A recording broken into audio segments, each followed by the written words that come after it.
아, 그리고 어제 말씀해 주셨던 것 중에 음향 기억을 높이려면 이제 녹음을 해서 듣는 게 좋다고 말씀을 해 주셨는데, 예, 예.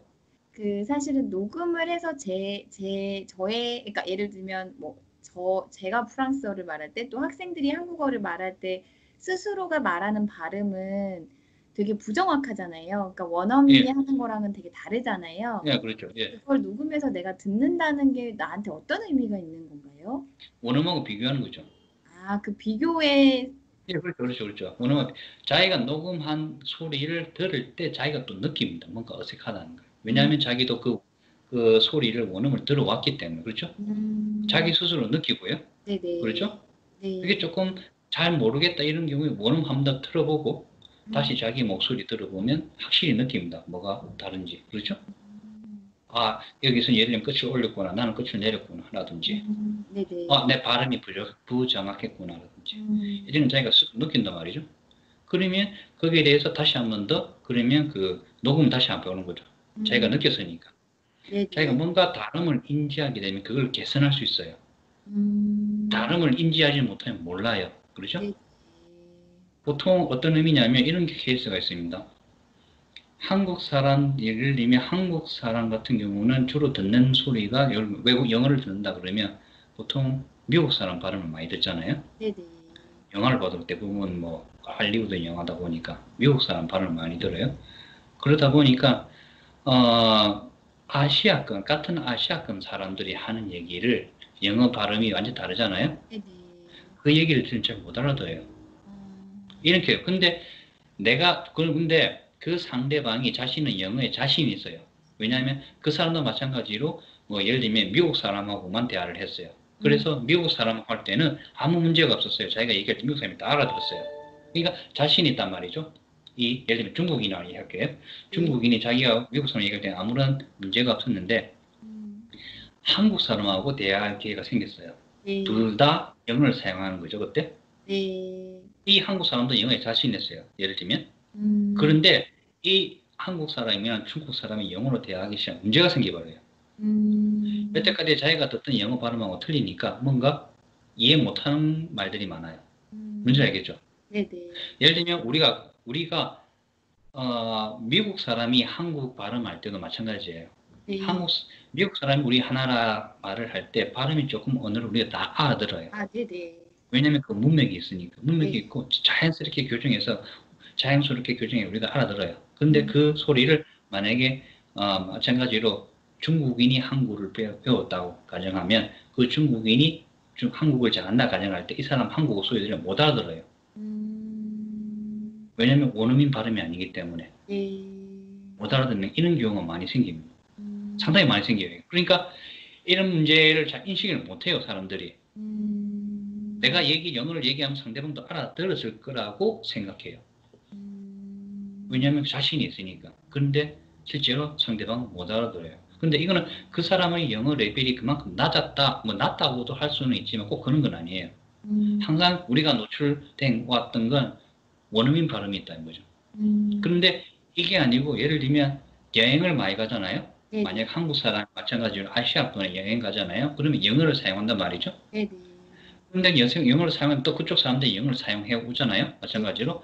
그렇게 아시아권 사람들하고 영어를 많이 하면 익숙해져요. 그 소리에. 아, 그 발음에 대해서 익숙해져요. 그러면 아무 문제 없어요. 그다음부터는. 음, 그래서 여행 많이 하는 사람들 같은 경우에 외국에 음, 아시아권이 아니라 어디든 영어 많이 하는 그러니까 여행을 많이 다니는 사람들일수록 기가 많이 트여 있어요. 음, 뭔지 알겠죠? 여러 나라 사람들이 조금 다른 발음을 잘 이해해요. 음, 상당히 달라요. 이런 음, 걸 워낙 그렇게 해왔기 때문에 네, 그런 차이가 있습니다. 아, 그래서 그런 경험이 없다 그러면 내가 듣고 발음한 이 소리가 뭔가 좀 다르다는 걸 쉽게 인지하지 못해요. 음, 보통 사람들이. 자기는 발음을 좋게 했다고 생각하는데 네, 상대방이 못 알아듣는 걸 이해 못해요. 아, 예를 들면. 그래서 그럴 때 왜냐하면 자기가 녹음해가지고 들어본 적이 없는 경우에 더 그래요. 음, 근데 자기 녹음하잖아요. 녹음해놓고 자기 들어보면 자기 발음이 뭔가 이상하다는 걸 느껴요. 자기 스스로 느껴요. 그때 음, 되면. 일단 그게 첫 번째고요. 음, 그리고 원음하고 비교를 했을 때 비교를 하게 되면 이제 확실하게 이제 구분이 가죠. 그러면 자기가 개선할 게 무엇인지 알게 되죠. 그러면 조금 더 개선하게 되는 거예요. 그런데 이 발음을 개선할 때는 예를 들면 이 소리만 듣고 개선하는 것보다는 상대방 원어민 발음을 그대로 듣고 예를 들면 입모양 있잖아요. 네네. 자기 앞에서 얘기할 때 그 원어민 입모양이나 혀 모양이 가끔씩 보일 수가 있거든요. 그렇죠? 그때 더 많이 개선시킬 수 있어요. 그래서 예를 들면 가까이 원어민하고 대화할 때 가까이 앉아가지고 그 사람 입모양을 자세히 관찰하게 되면 자기도 모르게 조금씩 더 개선을 할 수가 있어요. 발음을. 뭔가 다르다는 걸 느끼거든요. 네. 예, 그러면 자기가 향상시킬 수 있죠. 예, 그렇습니다. 또 소리가 또 이런 것도 있는데 예를 들면 이건 조금 우스갯소리처럼 들릴 수도 있는데 우리가 지금 이렇게 얘기하고 있잖아요. 네네. 예를 들면 우리가 같은 한 자리에서 같이 얘기하고 또 가정해보죠. 그러면 컴퓨터 소리가 아니고 마주 앉아서 얘기를 하고 있다. 이 소리랑 만약에 제가 다가가서 지원시 귓가에 그 지금 말하는 그대로 얘기하면요. 더 잘 들려요. 소리가 확실히 더 잘 들려. 네. 당연한 거잖아요. 가깝게 들리니까. 근데 섬세한 차이까지도 잘 들린단 말이죠. 외국어가 그런 경우가 많아요.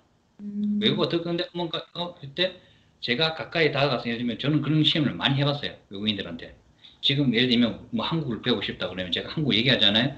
그러면 이 소리랑 귓가에 제가 가까이 다가가서 귓가에 얘기해요. 귓가에 이렇게 얘기하면 소리가 다르다고 자기가 느껴요. 덜 잘 듣게 돼요. 잘 인식하게 돼요. 그러니까 그 하나의 방법만으로도 엄청나게 달라지게 돼요. 그렇죠? 그리고 그렇게 한번 듣고 상대방 입술 모양 보고 표정 보고 어떻게 움직이는지 그리고 혀 모양, 혀도 가끔씩 보이거든요. 움직일 때 들어갔는지 나왔는지. 그렇죠? 그렇습니다. 우리가 보통 영어 선생님들이 F 발음할 때 이걸 이렇게 안으로 하잖아요. 애가 물어가지고 얘를 무는 경우도 있잖아요. 이렇게 하는 경우 있죠. 마찬가지예요. 이렇게 할 때 저렇게 하는구나 우리가 느끼고 우리도 따라한단 말이죠. 그러면 F 발음을 조금 더 유사하게 할 수가 있잖아요. 예, 그런 차이고요. 일단 사람끼리는 그렇게 하면 되고 세세한 차이는 예를 들면 이제 어제 얘기했듯이 예를 들면 프로그램이다 그러면 프로그램은 예를 들면 제가 두 가지를 쓰는데 프로그램 이용하는 건 예를 들면 이제 오데스티라는 프로그램이 있어요. 오데스티라는 프로그램이 있고 그리고 프라시라는 프로그램이 있어요. 프라시라는 프로그램이 있는데 이 프라시라는 프로그램은 제가 유튜브 상에도 제가 설명한 파일을 조금 올려놓은 게 있는데 프라시라는 프로그램을 이용하게 되면 예를 들면 그 파형이 나오거든요. 파형이 나오기 때문에 그 파형을 보고 자신이 어떤 게 다른지 자신의 발음이 무엇이 다른지를 조금 더 알 수가 있거든요. 그래서 제가 그 샘플을 제가 보여드릴게요. 지금 보시고 있는 것은 플랫이라는 프로그램입니다. 지금 이걸 하는데 이게 왜냐면 이게 지금 잠시만요. 빨리 돌릴게요. 뭔가 좀 부자연스럽죠. 보통 한국 사람. 예를 들면 이게 왼쪽에 보면 조금 더 크게 할까요? 크게 하면 여기 보시면 파형이 있잖아요. 네네. 이 파형이 보면 이게 제 목소리예요. 안녕하세요 했을 때 제 목소리. 그리고 이게 조금 실제로 어제 했던 멕시코 스페인어 선생님 목소리예요. 이게 파형이 이래 달라요. 그렇죠? 무슨 알겠죠? 네네. 저 할 때는 아주 조금 이게 그렇게 큰 변화가 없어요. 무슨 알겠죠? 네. 크게 차이가 없어요. 그런데 외국인들이 얘기하면 보통 이렇게 내요. 외국인들이 이제 한국어를 얘기할 때는 자기들 발음이 왔다 갔다 크게 변하기 때문에 여기서 자기 어톤을 없애기가 힘들어요. 때문에 우리가 들을 때 저 사람은 좀 뭔가 부자연스럽다고 느끼게 되는 거예요. 소리가. 예.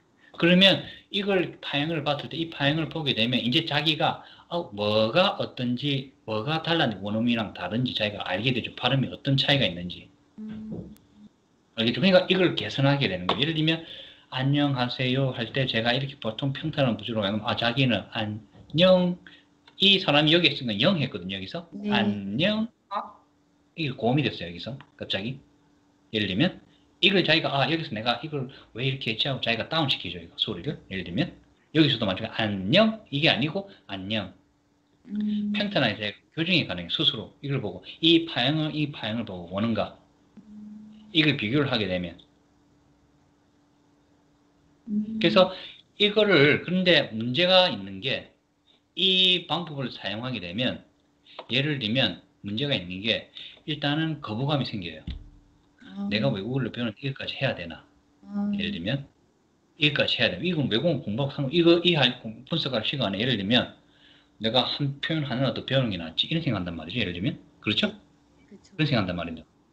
그러니까 이거는 어디까지 보면 사람들에 따라 다른데 예를 들면 저 같은 경우도 이렇게 매일 하진 않아요. 예를 들면요. 왜냐면 시간이 많이 걸리니까 마찬가지로. 그런데 이 분석 방법은 한국어랑 일본어는 할 필요 없어요. 왜냐면 일본어도 평탄하거든요. 네. 아시죠? 네. 일본어도 평탄해요. 마찬가지로. 맨날 평탄하기 때문에 그래서 뭐 이렇게 막 사용하면서 할 필요는 없어요. 그런데 우리 한국어랑 말은 많이 다른 언어, 영어다 그러면 프랑스어다 그러면 이렇게 해도 괜찮아요. 처음에. 나중에는 결국 빨라진단 말이죠. 뭔가 이런 걸 먼저 알고 충분히 이해하고 내가 발음을 조금씩 개선시키고 난 다음에 단계적으로 배워나가다 보면 이후에 배우는 게 편해져요. 마찬가지로 우리가 예를 들면 영어를 수년간 배웠잖아요. 수년간 배웠는데 수년간 배우고 나중에 발음 나쁘다고 나중에 몇 년 뒤에 고치려고 하잖아요. 그렇죠? 그러니까 무엇을 먼저 하느냐의 차이인데 어느 쪽이 좋으냐 이 문제죠. 예를 들면 먼저 발음을 확실히 조금 원어민에 가깝게 교정을 많이 하고 배워나가는 시간이 많이 걸리면 이렇게 하게 되면 물론 그러니까 초보자들은 이렇게 하기가 힘들죠. 그러니까 나중에 한참 어느 정도 중상급 이상 레벨이 됐을 때 뭔가 영어 뭐 발음을 교정하고 싶어 하잖아요. 발음이 이상한가 봐 하고 그때는 그렇죠? 근데 먼저 그런 식으로 교정을 해놨다. 발음이 좋다. 그러면 후에는 그렇게 교정하는 내용들이 많지는 않거든요. 그렇죠? 그리고 실제로 교정 발음이 잘한다. 이렇게 인지를 많이 했다. 뭐가 다른지 어떤 소리가 다른지 먼저 인지를 하고 배워나간다. 그러면 그 향후에 계속 배워나갈 때도 조금 더 잘 인지하게 돼요. 이게 어떤 의미냐면 영화를 배울 때 영화가 아주 빠르잖아요. 초보자들이 영화를 가지고 배우는 건 좋은 방법이 아닌 거거든요. 왜냐하면 너무 어려우니까 더 빨라요. 발음들이 이해를 못해요. 이해를 못 그런 것. 그런데 처음부터 영화로 하되 이런 식으로 막 분석하며 소리까지 다 발음까지 다 한다. 그러면 이게 쌓이다 보면 결국 영화 발음을 잘 듣게 돼요. 네. 이건 한 만큼 되는 거예요. 어디까지나 한 만큼 되니까 뒤에는 빨라지죠. 앞에 잘 탄탄히 잘 해놨으니까 뒤에는 빨라지고. 근데 우리가 하는 방법은 처음에는 나중에 발음을 교정하게 되면 나중에 막 이제 발음 교정하려다 보니까 뭐 어려워지는 거죠. 뭐 영어 표현 못 듣는 건 똑같아요. 나중에. 그런데 앞에 먼저 잘 듣게 해놓으면 그런 사람들 있잖아요. 예를 들면 외국어 소리를 잘 듣는 사람들. 네네. 잘 듣는 사람들은 그 잘 듣는 이유가 그만큼 다른 소리를 다른 사람들 잘 구별을 하기 때문에 잘 듣는 거거든요. 그러니까 그 사람들이 빨라져요. 배우는 게. 소리를 잘 구별하는 사람들은 외국어를 잘 빨리 배워요. 그런 유행의 사람들이 어떤 사람들이냐? 어릴 적에 음악한 사람들. 아주 어릴 적에. 악기 다룬 사람들. 뭔지 알겠죠? 다 우리 모국어 소리 이외에, 그러니까 소리는 우리가 어릴 적에 많이 들은, 우리가 예를 들면 우리가 태어났을 때 가장 잘 많이 구별할 수 있거든요. 가장 많이. 아주 어린, 아기 때. 그런데 그게 점점점 그 능력이 줄어들어요. 감퇴된다 이 말이죠. 그 능력이 감퇴되기 때문에 어릴 때일수록 우리가 더 많은 소리를 계속 꾸준히 들어왔다. 그 소리를 예를 들면 그럼 그 소리를 구별하는 능력을 그대로 가지고 있는 거예요. 성인이 돼서도. 뭔지 알겠죠? 그러면 그 아이들은 그 능력을 이미 가지고 있기 때문에 이후에도 예를 들면 여러 외국 소리가 좀 다르거든요. 주파수가 달라요. 주파수도 다르고 그렇기 때문에 그 소리를 인지하는 능력이 남들보다 좋아요. 인지하는 능력이 좋다는 건 그만큼 그 소리를 빨리 예를 들면 제가 말했죠 전에도 인지할수록 우리가 잘 기억한다고. 그렇죠? 명확할수록 우리가 잘 기억하게 되거든요. 명확할수록. 명확하지 않은 정보는 우리가 잘 기억을 못해요. 그게 중요한 건데 예를 들면 우리가 불명확한 것은 우리가 잘 기억을 못하거든요. 그러니까 소리를 잘 명확하게 구분할 수 있으면 그만큼 우리가 더 잘 기억하게 된다는 얘기거든요. 아시겠죠? 그런 차이예요. 그래서 마찬가지로 이게 초기에 소리에 집중해서 배운다. 이러면 이후가 편해져요. 이후가 상당히 편해져요. 네. 그래서 어떤 사람들은 어떤 케이스가 있냐면 초기에 몇 개월간 소리에만 집중하는 사람들 많아요. 소리에만, 오직 소리에만. 예를 들면 무조건 듣는 거예요. 어떤 사람들 이런 방법, 첫 번째 간단한 방법이 가장 많이 얘기하는 게 무조건 들어라. 이 말이 여기서 나온 거예요. 예를 들면 무조건 들어라는 게 소리를 구별하라 이 말이죠. 소리를 잘 계속 익숙해지는 거거든요. 소리에 그 방법. 근데 그 방법은 좀 어떻게 보면 간단하게 얘기하면 너무 조금 시간이 많이 드는 방법이에요. 자기가 분석하고 인지하는 걸 빨리 인지할수록 제일 잘 배우게 되거든요. 근데 이 방법을 예를 들면 제가 말씀드린 플라시안 프로그램을 이용하든지 아니면 다른 어떤 선생님이 그걸 인지하도록 도와주는 거죠. 선생님들이. 원어민 선생님이 될 수도 있어요. 그렇죠? 원어민들하고 대화하다 보면 자연스럽게 다 인지하게 돼요. 선생님들도 발음 나쁘다고 또 알려주고 교정해 주잖아요. 그렇게 되면 자연스럽게 또 발음을 교정해요. 그래서 보통 혼자 공부하는 학생들이 혼자 공부하는 예를 들면 책을 읽는다든지 뭐 MP 그 CD 내용이라든지 외국어 동화책이라든지 이런 걸 보면서 혼자 막 연습하고 이렇게 했을 때 예를 들면 그렇게 막 1년간 2년간 했던 아이들 같은 경우는 발음이 좀 나빠요. 뭔지 알겠죠? 자기 혼자 했던 아이들은 발음이 나빠요. 보통. 근데 상대방 누군가랑 피드백을 받아온 아이들은 발음이 좋아요.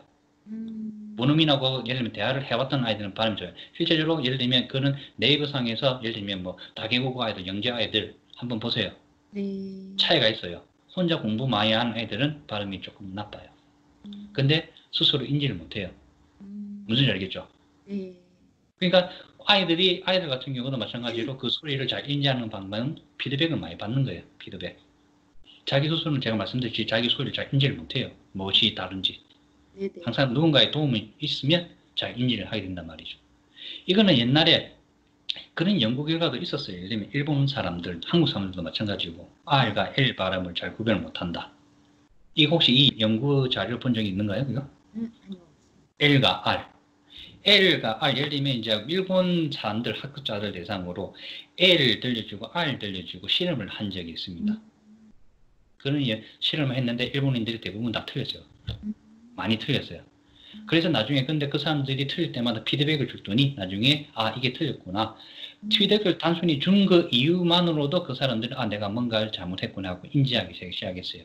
그 다음부터 나중에 다시 실험을 했더니 상당히 많이 개선되었다는 연구 결과가 있어요. 그만큼 피드백이라는 게 중요하거든요. 자기 스스로는 몰라요. 예, 그렇습니다. 그래서 보통 그래서 이제 플라시는 이 프로그램 자체는 원래 음량 전문가들이 쓰는 프로그램이에요. 보통 외국어 쓴다고 이 프로그램 해가지고 막 저처럼 얘기하는 사람은 거의 없어요. 세계적으로. 한 사람이 두 사람인가 봤어요. 이 프로그램 이용한 거. 예, 그렇습니다. 그래서 실제로 근데 이렇게 하게 되면 이게 과정이 조금 귀찮아요. 과정이 귀찮기 때문에 그런 것 뿐이지. 근데 정말 잘하고 싶다.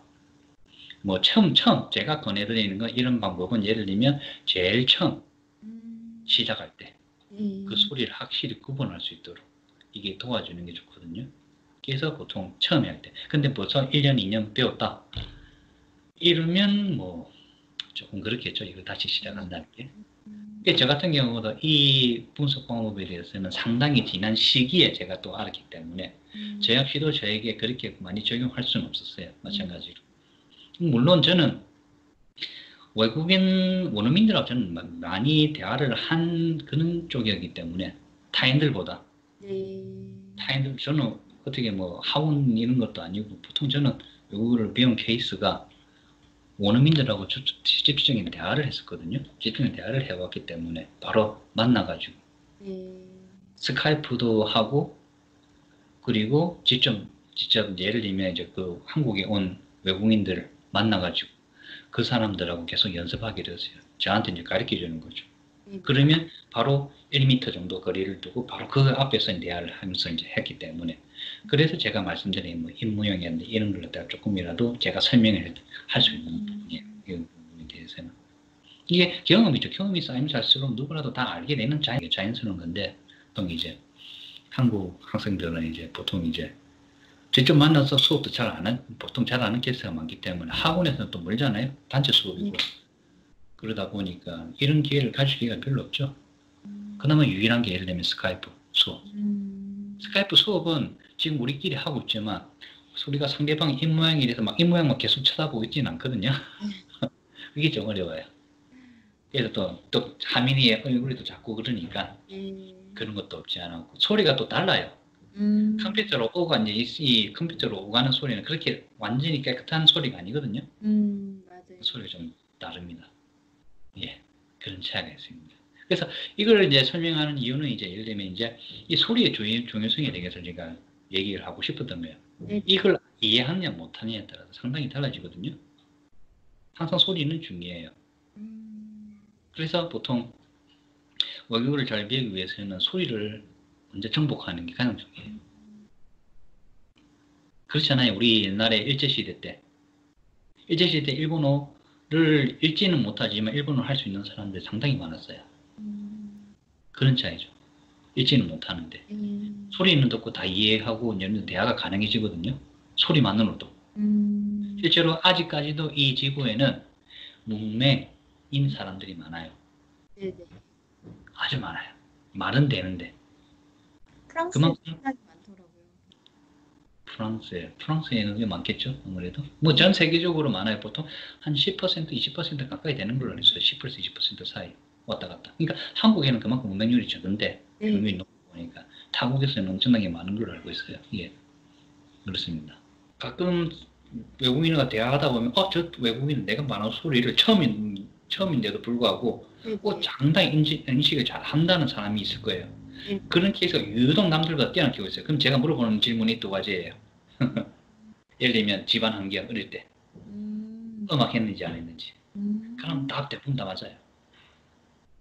예, 그런 차이가 있어요. 집안이라고 하면 어떤 거를 말씀하시나요? 예? 집안 뭐라고요? 환경이라고 하면 어떤? 예를 들면 한국 사람들은 다른데 외국인들 같은 그런 케이스가 있어요. 예를 들면 뭐 아빠, 엄마가 다른 국적. 네네. 무슨 그런 말이 케이스. 어떤 걸 예. 말씀하시는지 예. 알겠네요. 예, 그런 케이스. 많아요. 의외로 많아요. 유럽 사람들 특히 많아요. 그런 사람들은 이제 예를 들면 어릴 때부터 다양한 소리로 들어왔기 때문에 상당히 빨라요. 인지하는 정도가 달라요. 3개국어, 4개국어 하는 사람이 많은 것도 그런 요인 때문일 수도 있겠네요. 한국에 비해서. 그 유럽 사람들이 이제 예를 들면 우리나라보다 잘하는 일단 언어 자체가 제일 중요한 건 언어 유사성이에요. 네네. 한국 사람이 예를 들면 일본어를 가장 잘 배우거든요. 네네. 그렇죠? 일본어를 가장 잘 배우기 때문에 보통 이 일본어 같은 언어가 우리 한국 주위에 많으면 우리나라 사람도 서너 개 금방 배울 수 있어요. 그런데 없어요. 그쵸, 맞아요. 일본어가 가장 쉽고 그 다음에 예를 들면 몽골어.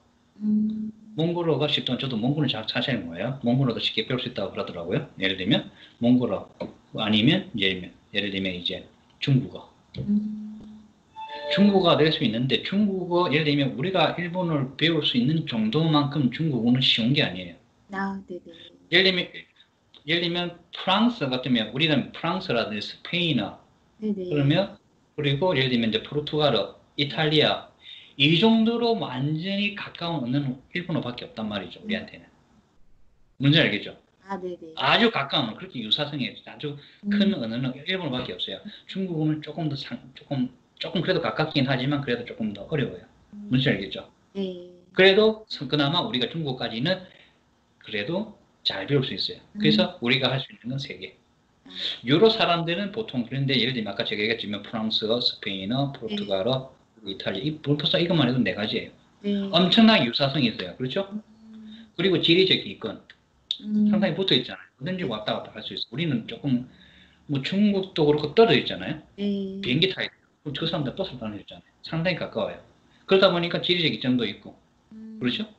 그런 유사성도 있고 언어 유사성도 있고 지리적 이점도 있다 보니까 상대적으로 유럽 사람들, 우리나라 사람들보다 더 많은 언어를 배울 수밖에 없어요. 이거는 조금 뭐랄까 굳이 비교한다면 상대적으로 유럽 사람들이 더 많은 언어를 우리보다 더 잘 배울 수 있어요. 그렇죠? 뭔지 알겠죠? 근데 마찬가지로 유럽 사람들이라든지 그 영권 사람들이 아시아권을 잘 배울 수 있느냐? 그건 또 아니에요. 우리처럼 어려워요. 이 언어가 워낙 다른 언어이기 때문에. 뭔지 알겠죠? 이런 차이예요. 그러니까 어디 가서도 예를 들면 한국에 살지 않고 한국어를 잘하는 외국인을 만나기는 힘들어요. 뭔지 알겠죠? 아, 네네. 예, 예. 근데 그 나라에서는 예를 들면 그 나라의 다른 나라에 살지 않고도 그 나라 언어를 잘하는 사람은 상당히 볼 수 있어요. 그 차이예요. 그죠, 맞아요. 예, 예. 우리가 예를 들면 우리 같은 경우는 외국에 가지 않고도 상당히 잘할 수 있는 언어는 일본어 정도예요. 그리고 좀 그 차이예요. 그리고 그다음에 또 뭐 쉬운 언어라고 치면 뭐 인도네시아 정도가 쉬워요. 영어보다 쉬워요. 우리가 배우기에. 그러니까 그 언어의 유사성이 누가 더 다계국어자 폴리글랏이라고 하는데 폴리글랏이 될 수 있느냐 그걸 크게 자고해요. 이게 어떻게 보면 머리는 좋고 나쁘게 떠나서 내가 어디 있느냐 그 차이에 따라서 많이 좌지우지되죠. 예. 그러니까 프랑스어 같은 경우 우리나라 사람들 엄청나게 어려운 언어잖아요. 진짜 어려워요. 영어보다 더 어려운 언어예요. 예. 그래서 상당히 소리가 특히 어렵거든요. 문법도 그렇고. 그리고 또 스페인어 같은 경우 우리가 읽을 수 있거든요. 영어를 좀 할 줄 안다 그러면. 프랑스어는 읽어내지도 못해요. 아, 근데 발음이 너무 다르게 나니까. 예, 발음 내려야죠. 스페인은 그냥 대충 하면, 예를 들면 대충이라는 표현은 좀 그렇겠지만 스페인은 어떻게든 그 철자 그대로 읽어내면 비슷하게 되거든요. 근데 프랑스어는 안 그렇잖아요. 네. 무음 소리 안 나는 것도 많고. 근데 우리가 봤을 때 영어로 배운 사람도 뭔가 맨 끝에 T 발음을 해야 될 것 같은 느낌이 들고. 네, 맞아요. 네. 항상 그렇잖아요. 문제 생기잖아요. 근데 안 하잖아요. 영어 발음에는 먼트 이런 저기 뭐그 좀 뭘까요? 그렇게 해버리니까 이게 다르단 말이죠. 그러니까 어려워요. 소리도 어렵고 문법적으로도 어렵고 그러니까 상당히 어려운 언어예요. 스페인어가 더 쉽죠. 한국 사람들한테 그래서. 근데 소리의 이 중요성이 소리가 크게 좌우해요. 엄청나게.